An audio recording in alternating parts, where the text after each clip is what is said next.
Yo, what up? It's your man, Mr. Dean. You're listening to the Man Up Club Presents on Holy Culture Radio. Hey, tap in on channel 154. We're here every Thursday at 8 o'clock Eastern Time. What is the Man Up Club? The Man Up Club is a mentor leadership organization for young black males between the ages of 13 and 24. We mentor young men in life skills, social skills, academic discipline, and civic responsibility. We got three main goals within the Man Up Club, which is to get young men to graduate from high school, keep them out of the prison pipeline, and to get them to go into college or have a trade after high school. Now listen, we're located in the Twin Cities of Minnesota, right downtown Minneapolis, and we just opened our new facility. We've been there for probably about a year now, and that's new to us because we've been a nonprofit organization ever since 2015, and we never had our own space. But now we got it, and we serve in the Twin Cities. And we have a goal to become a national organization. So stay tuned because we're getting ready to start mentoring young men all around the country online. And all you got to do is be able to just tap in. But hey, listen, I got a great show for you today. I'm excited about it. It's probably going to be one of my favorite shows because it's one of those shows where I talk about the Man Up Club coming to what is known as full circle. Now, listen, if you want to get at us, go to themanupclub.org. Once again, that's themanupclub.org. Tap into our YouTube page or follow us on IG at themanupclub.mn. We cannot do it without your help. Can't do it without your support. Feel free to make a donation, 501c3, and get a tax write-off. You're helping a lot of young men. Man Up Club Presents is a show where we give a voice to young black men across America. I have a young man here with me who is a Man Up member, and he's been a Man Up member for a while. I want to talk to him. I want you to hear from him. We're going to have just a good dialogue because mentorship is important. And, a lot of people, ask me about the Man Up Club and, how do we help young men and, what do they go after the Man Up Club and, kind of what they're doing. But this is a young man who came to our program. He came one way and he left another way, in a good way now. And he's living life. He's doing his thing. He's on the right track. And he came back and he worked for the Man Up Club. Now, that's what I call full circle. I call full circle when you can come into the program, develop in the program, leave the program, and be able to come back to the program and be able to help people. So say what's up to my man. How y'all doing, man? I'm Ceziah. How you living? I'm all right, man. Just going day by day. Yeah? Trial by trial, but I'm overcoming it. I heard that. Hey, listen, let's start this thing off, man, by just kind of, kicking back and just kind of telling the people, who you are, where you were born and, how you grew up. How was your family structure and where'd you grow up? My family structure started off from homelessness, straight from birth. Started off in Salvation Army in Tampa, Florida, down in Hillsborough County. Moved into a little group home. We're living with a bunch of people for about all the way up till I was like a good 14, freshman year of high school. Really? Let me back up. Homeless from birth? Mm-hmm. Well, my mom, she was just her, and then she met someone else, got married. I had my brother. How long were you homeless? About till I was like 5. Wow, that's a long time. Mm-hmm. How do you think that affected you as a kid, and even as an adult? Even as a kid, I don't pick on people because I pick on the homeless, especially. I will never forget where I came from. That especially because I've learned in school that people have told me especially old black folks, they have told me that never you can go a lot of way in life. You have great things, but never forget where you came from, because you can end up right back in that situation unexpectedly, and be full of regret afterwards. And that shaped me, because my mother has always reminded me of that. Not always just of saying thank you, of manners, yes sir, no sir, thank you, you're welcome, and showing manners and respect to everybody else, no matter who or what age they are, no matter who they are. Yeah, that's interesting because some people would think that, if you grew up homeless, that you don't have any manners because you're homeless and Mm-hmm. that you just kind of wild and buck wild and untrained and uncivilized and just kind of out there. But that wasn't your situation, your circumstance. Nope. So your mom instilled some values into you at a young age. Yep. Because she said, I always remember what our life was like what we shared a whole small little room together.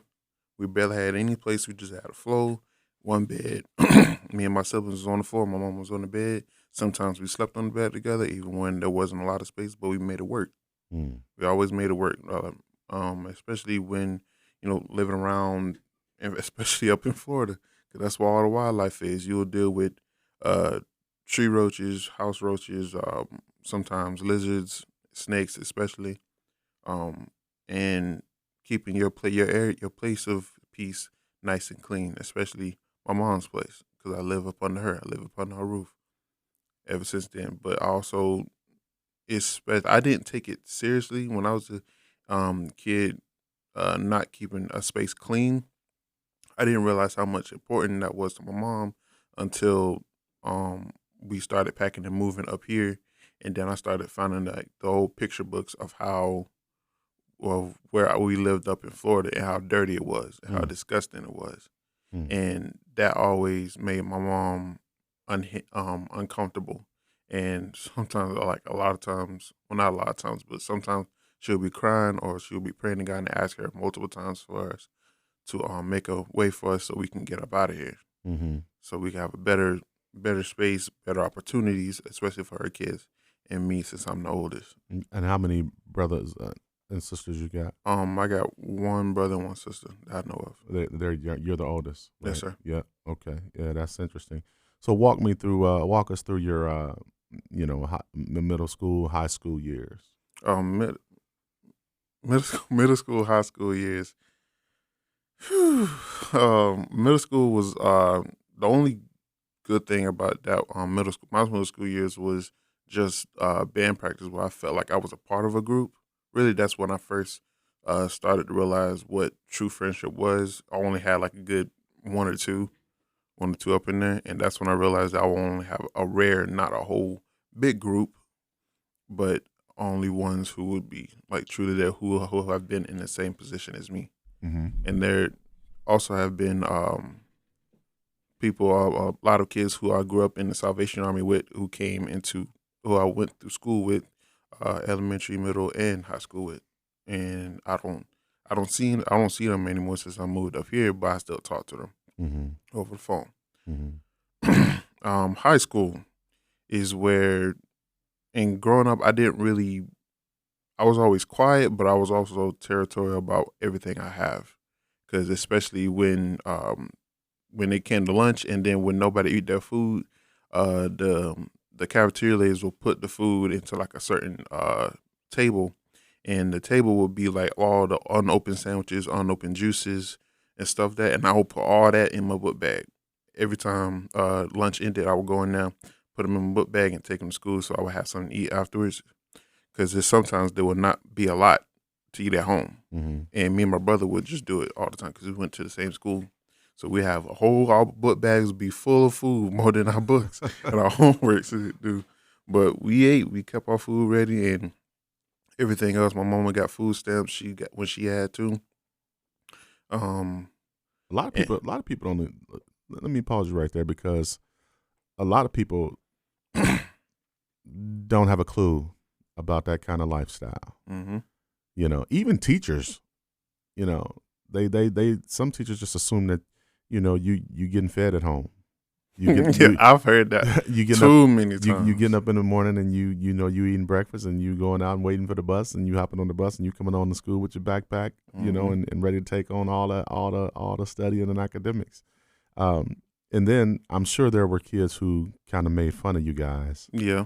and you had to deal with that. Yep. There would be times where over the years I got used to it because I didn't care. Because as long as it was me and not my friends, my real friends on my brother, I'll be cool. But if you mess with them, yeah, then I got a problem. Yeah. Or else they will be playing with, like I said about food, they'll be like trying to take my food. I was like, nah. Then I make a whole big deal about it. Then the resource officer came over there. So I was like, hey, what's going on? What's going on? Like, they just playing with my food. They took my food.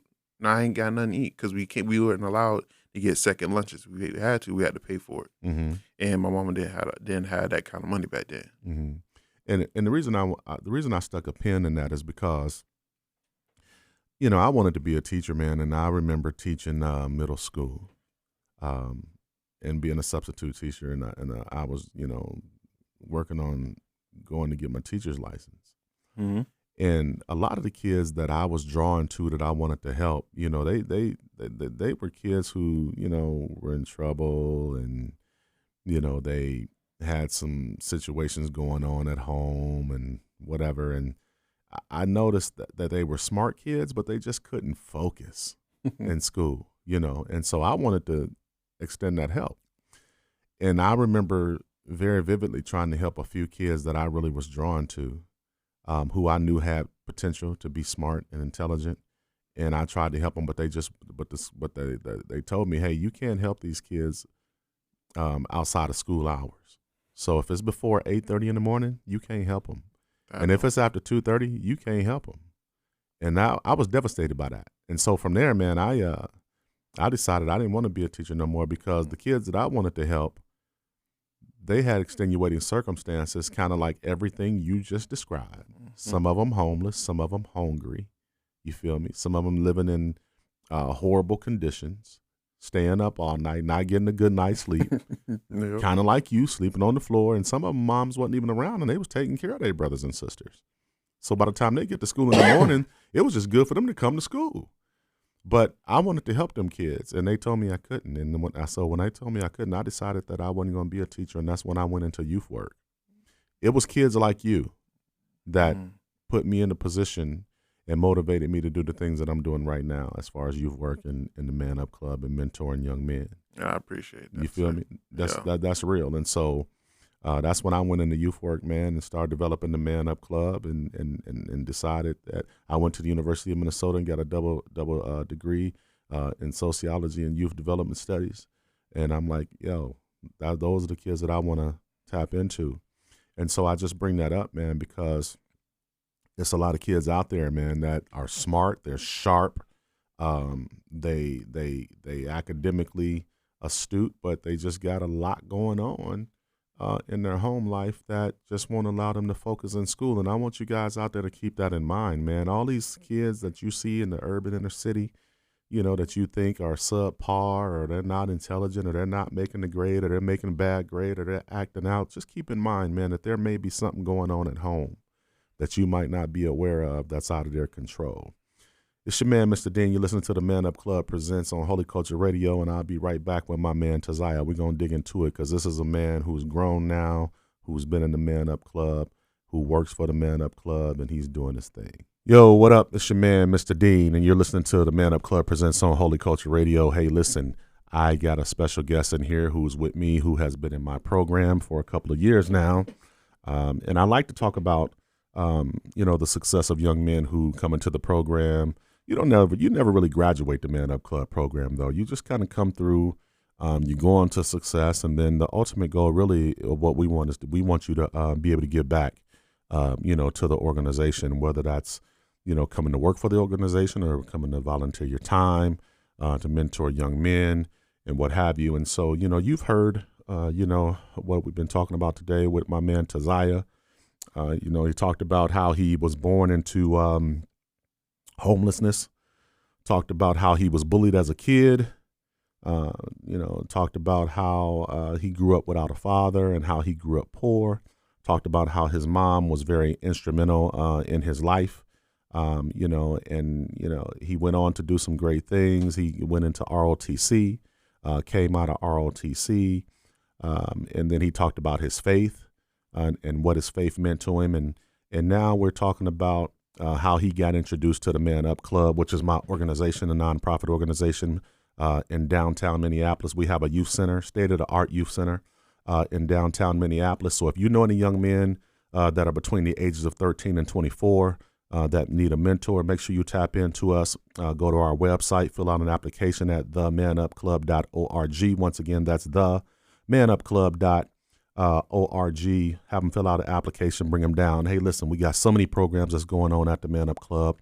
We have a state-of-the-art music production studio where young men can come in and make music. They can learn production on music. I teach a lot of the music business classes. We also have a commercial kitchen where they can learn culinary arts and cooking and get independent living skills. We also have a gym where they can tap into fitness, work out, lift weights. And then we also have a program called Youth Build, which is for men and young women, for boys and girls aged 16 to 24. And it's a paid program, a construction program. And so right now we're actually recruiting young men and young women between the ages of 16 and 24. You get paid anywhere between $16 and $18, and you learn construction. So you want to tap into that. In the Man Up Club, we got a lot of other things. We have a major music festival that we do every summer called Godflow Hip Hop and Hope Fest, and that'll be taking place this summer on August the 9th. So make sure you tap in to that. We also do tutoring. So if you know of a young man who's struggling in school and they need a tutor, bring them to the Man Up Club. We're located downtown Minneapolis at 1018 North 5th Street. Once again, that's 1018 North 5th Street. So make sure that you bring them through. Also, if they need a suit, we got free suits for young men. I can go on and on and on about the things that we provide for young men at the Man Up Club. And why do we provide it? We provide it because we feel like these young men need it, and we want to be mentors to them. The main thing that we do at the the Man Up Club, out of all the things that I just mentioned, is we mentor these young men. We mentor them one-on-one, and we do group mentorship. We do that on Tuesdays and Thursday nights. So tap into us. I got my man Taziah here, who is a Man Up member. So you said your mom brought you. I remember your mom bringing you guys into the Man Up Club. Mm-hmm. So what was going on with you and your brother at the time that you guys found us? We were really inside. People was bored a little bit, and we didn't know what Man Up was. But we was told to come to you and come talk to you. You explained to us what it was. That it was a mentorship for young black men, and soon you were hoping that me and him both would be a part of it. And further, me and him talking about, like, what you think, bro? Like, I'm willing to go because I want my career to start. I want some type of leadership thing going on for me. They're like, what? They're like, it's cool. I was like, all right. Went over there. He came with me like the first day. My mom dropped us off over there, and then I enjoyed it. I think it was the first day. I think I was hanging out with Scoot on that day, Mm-hmm. and then it was about him cooking. He helped us make these taco sandwiches. It was like with chicken and lettuce and some tomatoes and stuff. Okay. I remember how it tasted. He was a very good cook, by the way. Yeah. Scoot be doing his thing.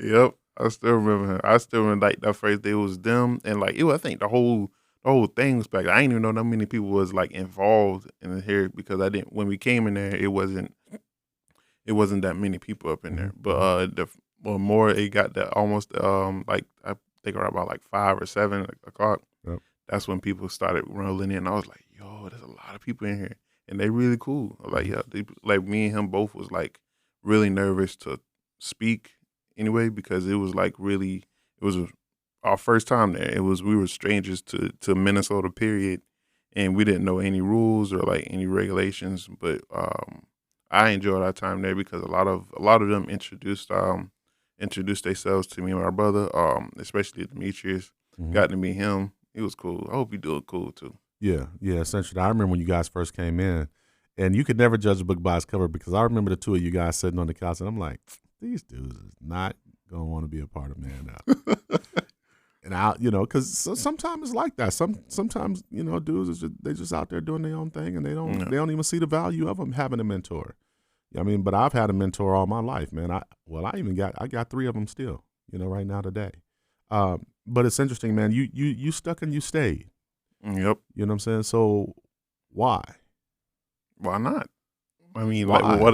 Because there's a lot of reasons why not. So, but why? So mine was I needed to be out more. That's one thing, and Mm-hmm. two, I don't have any other type of community Mm-hmm. besides my family. Yeah. And I also want to be out. I want to be outside and make something of myself. Mm-hmm. And Man Up Club was the one place that I was told by my mom and you that is a community to help me build something of myself, and also a leadership and mentorship to better myself in life, so I can carry this on. Yeah, the thing is, man, I'm very passionate about mentoring you guys, and I pour a lot into you guys because you never know what you can say to a young man that might make him, just take things to the next level. Hmm. You feel me? But I noticed that you listen intently. You feel me?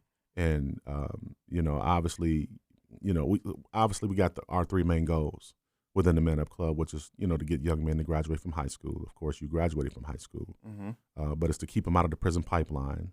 You're not in prison. You didn't go to Nope, prison. I work it And then, clean. right. And to get them to go on to graduate and go to college or have a trade after high school, And so I remember, talking to you and about, your next steps in life and what, some of the things that you wanted to do. And I know we kind of just pushed you and motivated you to, go to school and all that. So where did you go to school and what did you do?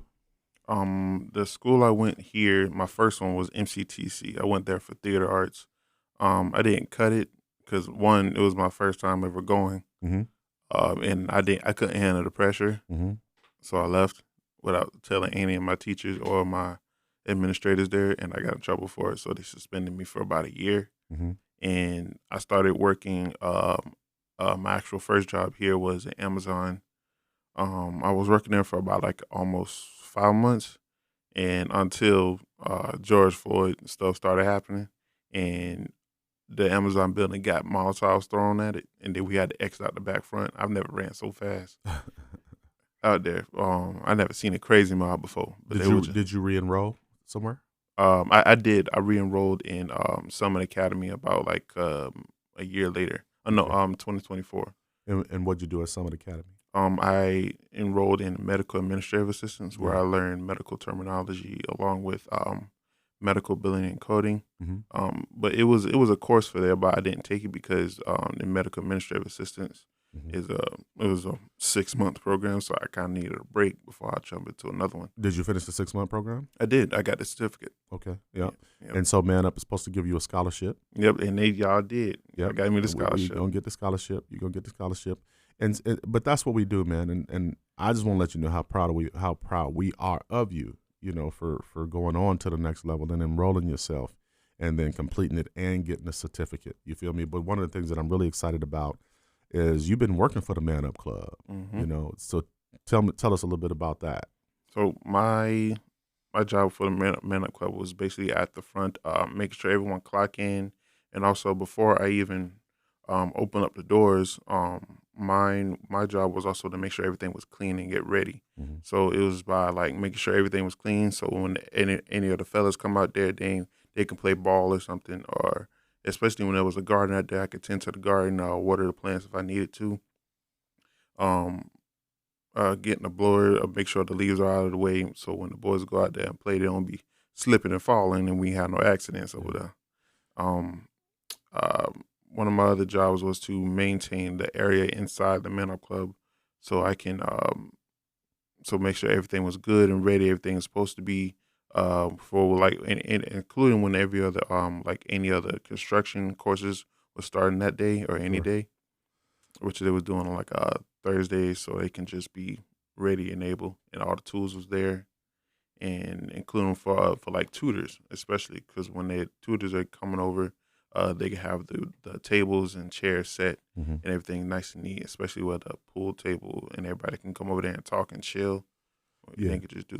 And that's what I like. I like the fact that this is what I call coming full circle, man. That you came through our program, that you went on, to secondary education, that you completed your course, and then that you came back and gave back to the organization, and you even mentored some of the guys because mentorship is what's always happening. Yep. You know what I'm saying, at the Man Up Club. So I think that that's the most important thing is when guys who come through our program come back to our program, and the younger guys can see the older guys, who've been successful come back and be able to give back to the program.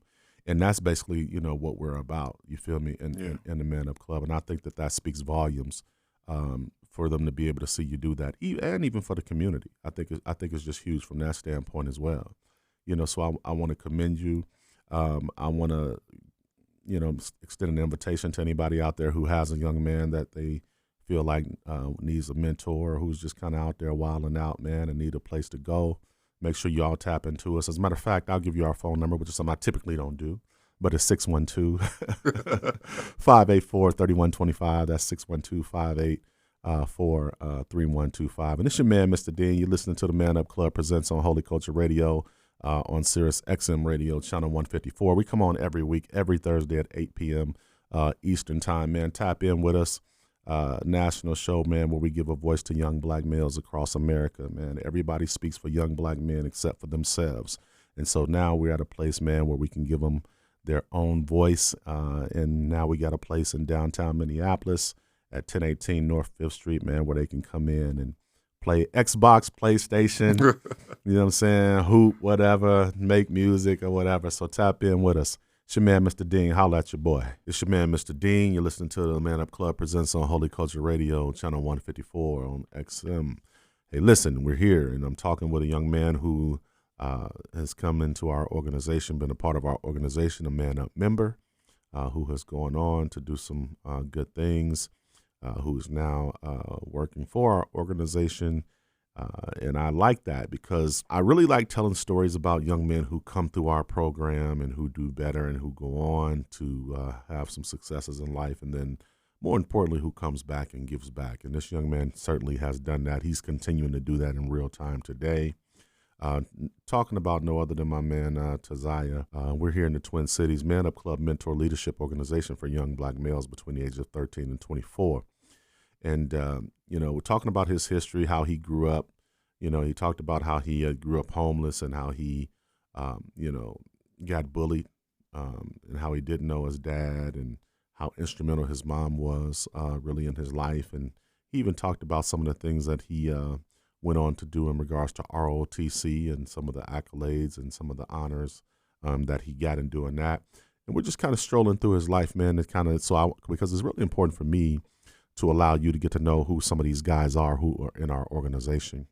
And I think, man, mentorship is extremely important. I think we have to tap into the lives of these young men. There's a lot of, young men out there who need guidance.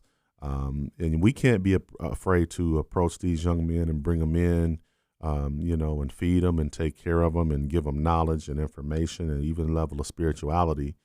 Because you never know what you might say to a young man from a positive standpoint that will motivate them to go on and be great. And just sitting here talking with Taziah has been a real pleasure. And so we're just going to jump right back into it, man. You were talking about some of the things that you went through, man, and you walked us through your high school years and what have you, and your middle school years where you were getting bullied, and talked about how instrumental your mom was, and you talked about your faith.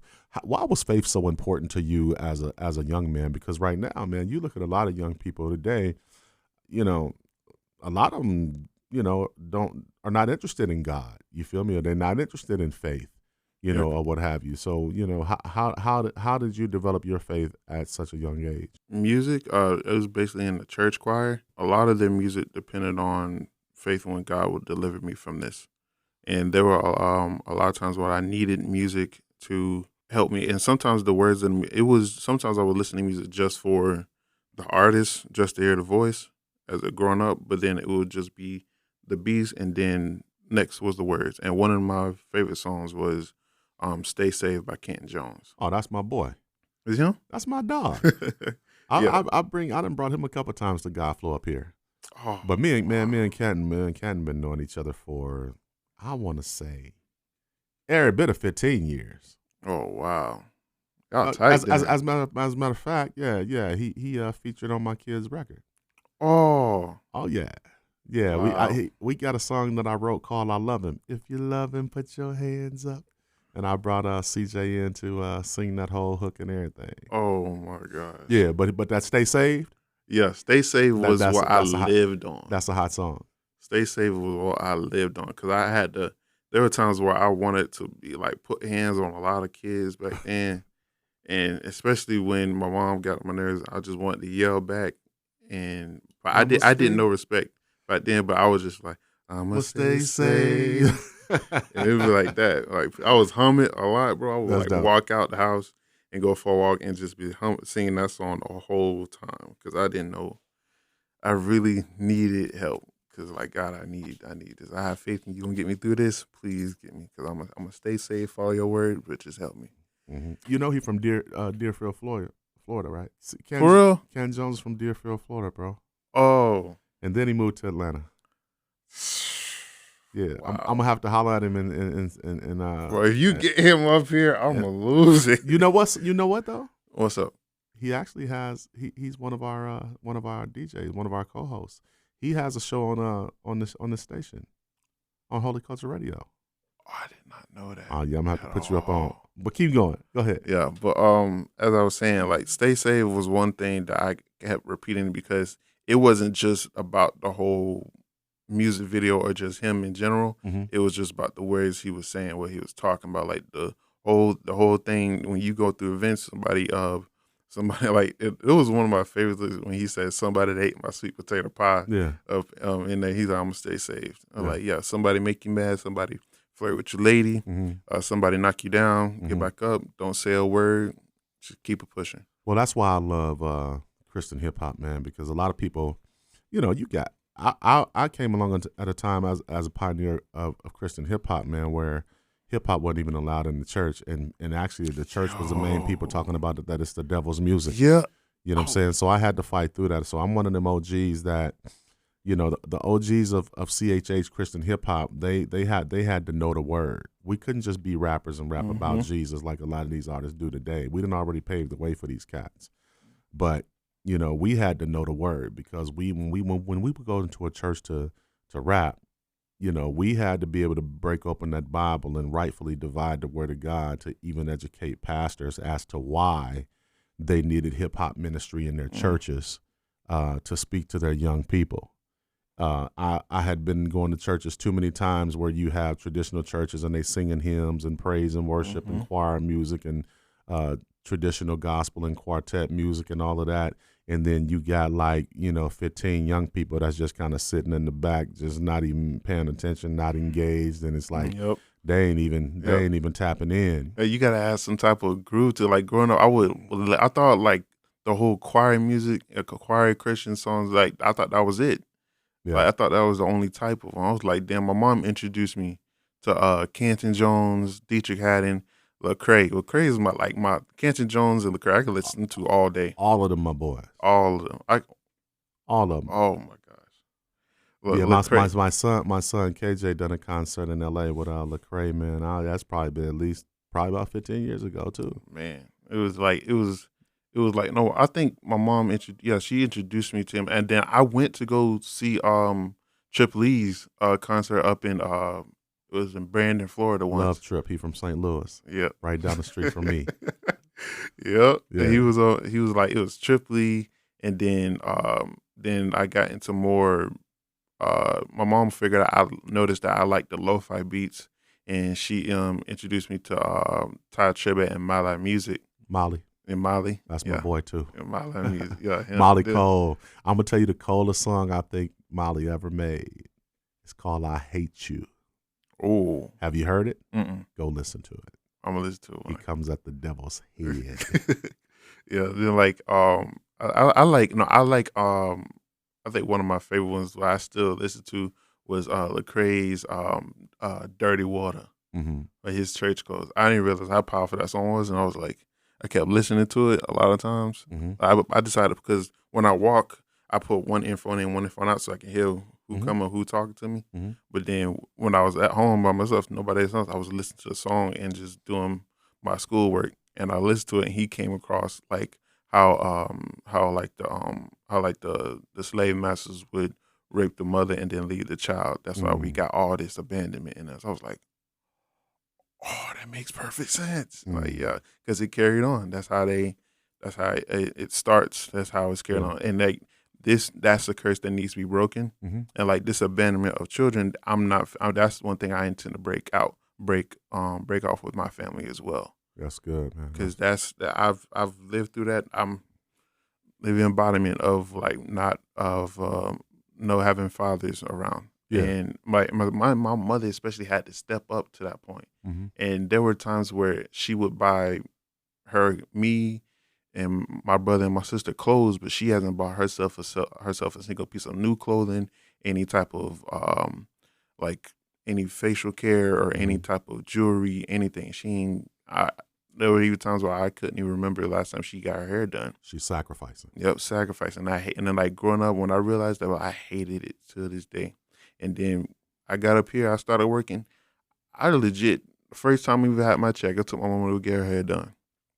Got her toes done, pedicure, manicure, whatever. They got it all done. I spent my whole check. I ain't even care because for once, I actually wanted to see my mother smile without having a straight face and saying it's okay, it's good. And that's why God tells us it's better to give than to receive, because I bet that done something for your soul, didn't it? It did. And I think one of my favorite things that I did for my mom is up in Florida, they have a good if you're in state and you go to college in state, they give you like a big federal tax refund, and I used it in student financial aid, and I didn't use it all, and the stuff that you left over, you get it back to me. I had like $2,300.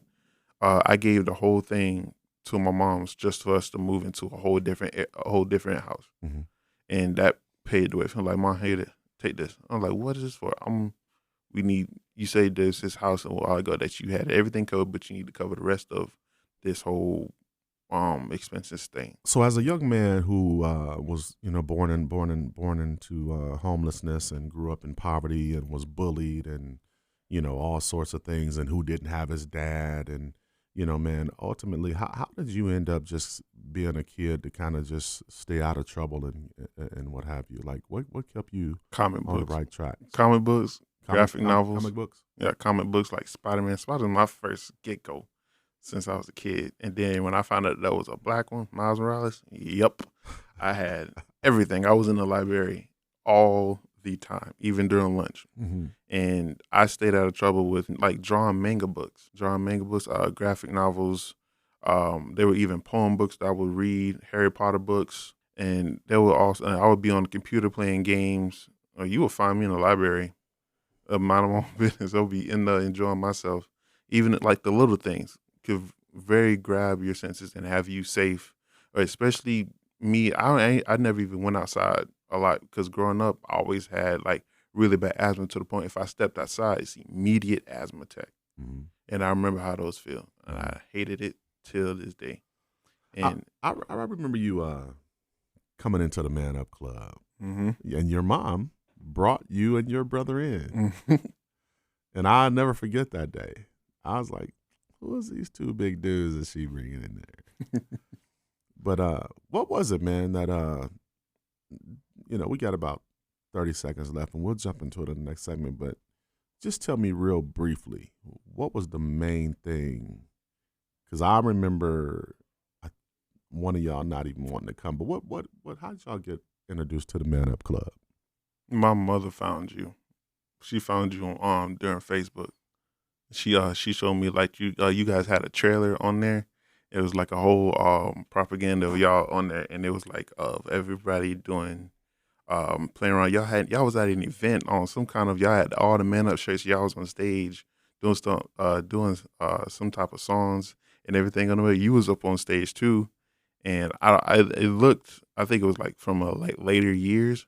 But it was that, and she said they have all this. They help you get started with careers. They help you teach.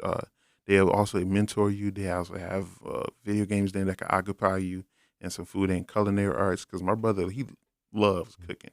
Yeah. He going for culinary right now. We're gonna talk about it, man. Yeah, so because I wanna tell people how you got introduced to the Man Up Club and what you've been doing, since you've been in the Man Up Club, and then what you've been doing now that you out of the Man Up Club and have come back. It's your man, Mr. Dean. You're listening to the Man Up Club presents on Holy Culture Radio. You're back with the Man Up Club presents on Holy Culture Radio. It's your man, Mr. Dean. I am the founder and executive director of the Man Up Club, and I am sitting here with a young man who has been in our organization for a couple of years now, and he has went through the program.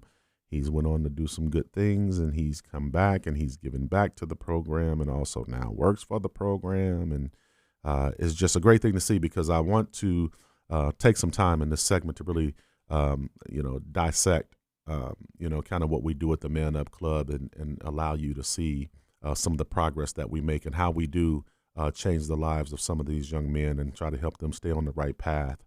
Because mentorship is important, and unfortunately, 80% of the young men in our organization don't have fathers in their home, and so that's why mentorship is important for them to see, black men who are responsible, and who can guide them and lead them, to the right path, and even encourage them, and to also cheer them on, when they make good decisions and when they're doing the right thing.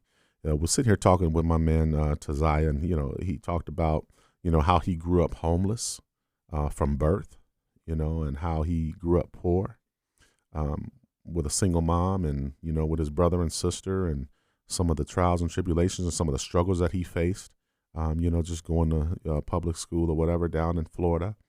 And he kind of just, walked us through that, how, he had to sit there and just kind of eat his lunch and then wait, to see if there was going to be any extras, and how he'd go and just kind of take the extras, just so that he could, have something to eat for later. And we're going to pick it up, right where we left off, man. And so, you told us about middle school. You told us about high school. So tell us what life was like, from high school on.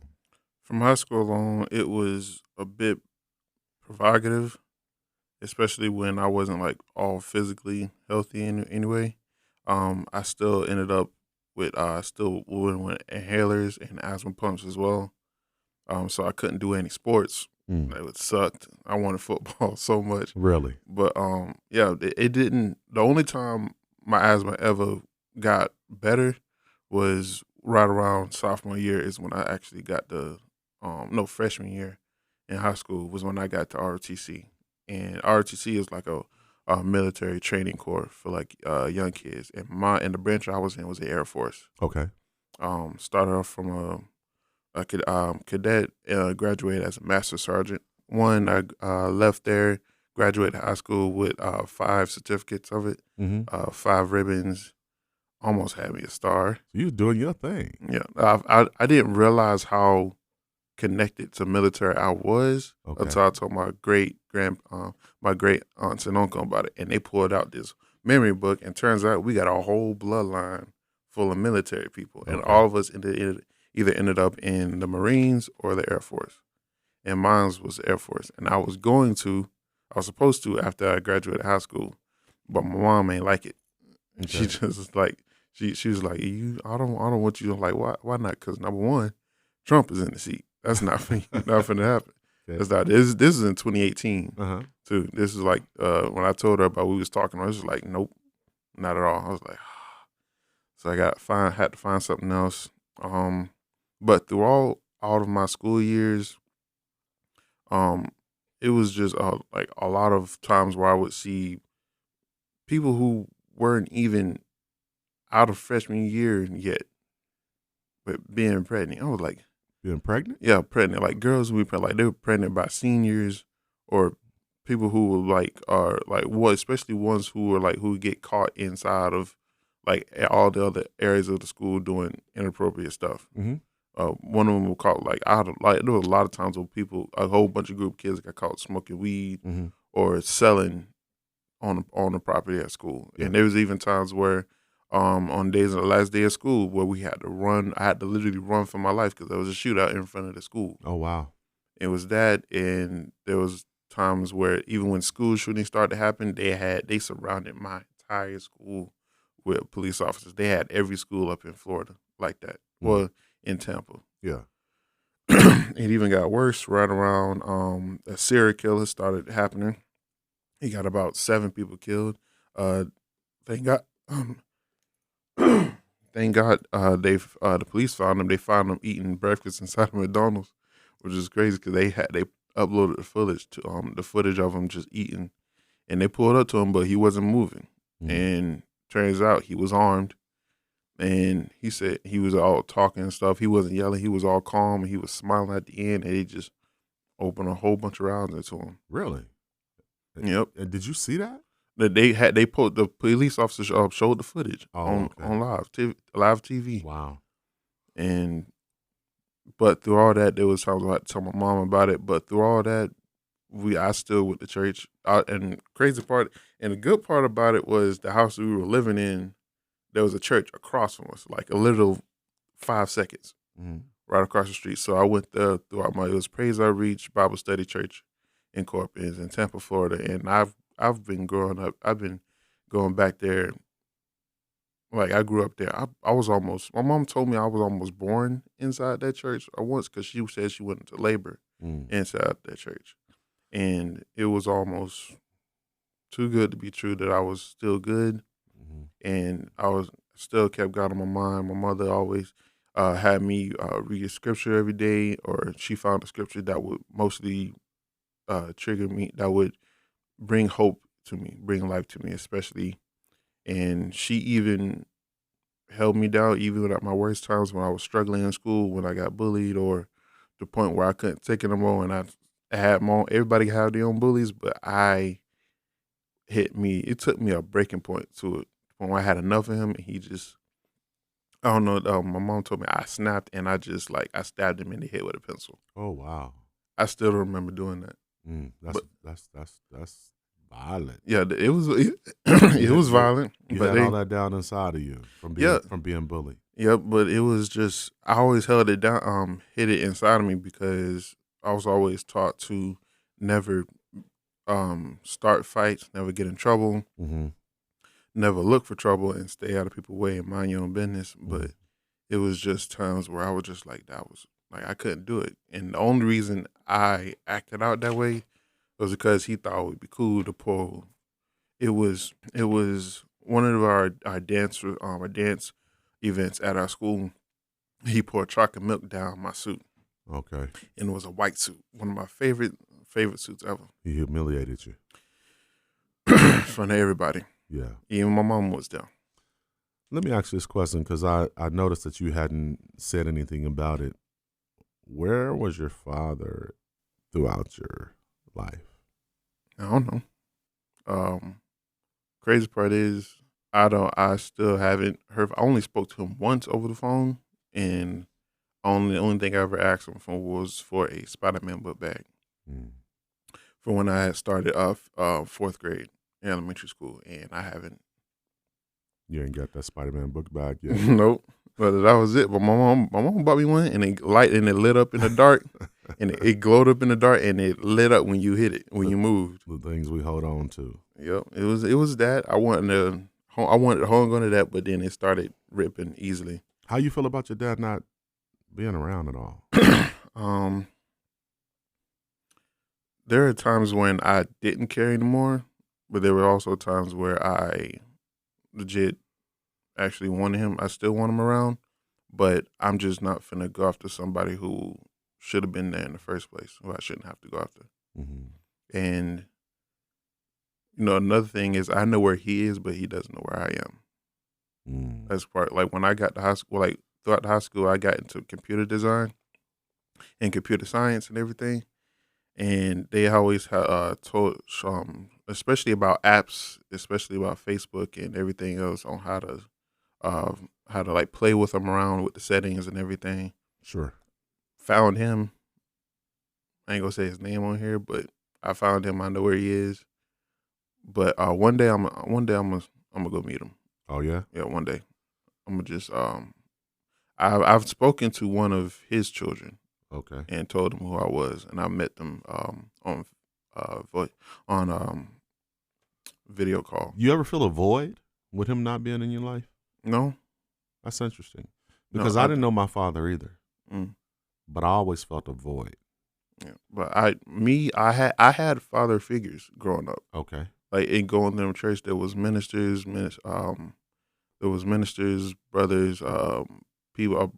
Christian brothers as well, who have helped me, and they've known my struggle with um, were like not having a father, because most of them didn't have one either, but they grew up with father figures was in the same church that I went to. Yeah, surrogate father or father figure who, was a mentor who stepped in. For me, man, I had my mentors, um, in high school is when I really tapped into mentors. But even when I tapped into mentors, well, I felt a void when I was in elementary. I felt a void in middle school. I felt a void in high school. And I felt a void in college.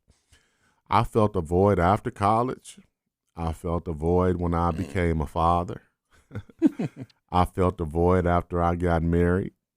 I felt a void even now today that I'm blessed and successful and running, my different companies. I still have a void. And I just find that interesting because, now I know some very powerful and intelligent and men of faith, but they can never replace what I wanted to know about my own dad. Yeah. You know what I'm saying? You don't never experience that void, huh? Well, I did experience it, but I learned how to close it down and like kind of not turn it off, but sort of like hide it away, but it would still be there. So I was like a lot of times where I would just be, I would have music playing in my ears, or no matter what it was, or not no matter what it was, but just calming ones. Or sometimes it would just be lo-fi beats that I found on YouTube, or ones that I made, and it was just like I just needed a clear mind and to think. And sometimes I would have the video call button, my father. I'll have him on Facebook, and I would want to press the button and call him, but I wouldn't know what to say. I would just have that button. I could press the green button to call him, but wouldn't know what to say. I would just be stuck. I was like, you know what? I'm finna listen to my mama, and I'm gonna just pray about it, cause I don't know what to do. Cause when I don't know what to do, only person I can go to is God. That's it. That's real. I don't like my next step. And nowadays, every time I wake up, I try to find my next step. I don't know what to do. I can't do the next step in my next morning without praying or doing something else. Yeah, I feel you on that, man. I got you. It's Mr. Dean, and you're listening to the Man Up Club on Holy Culture Radio, where we give a voice to young black males, and we're talking with my man, Taziah. Stay tuned.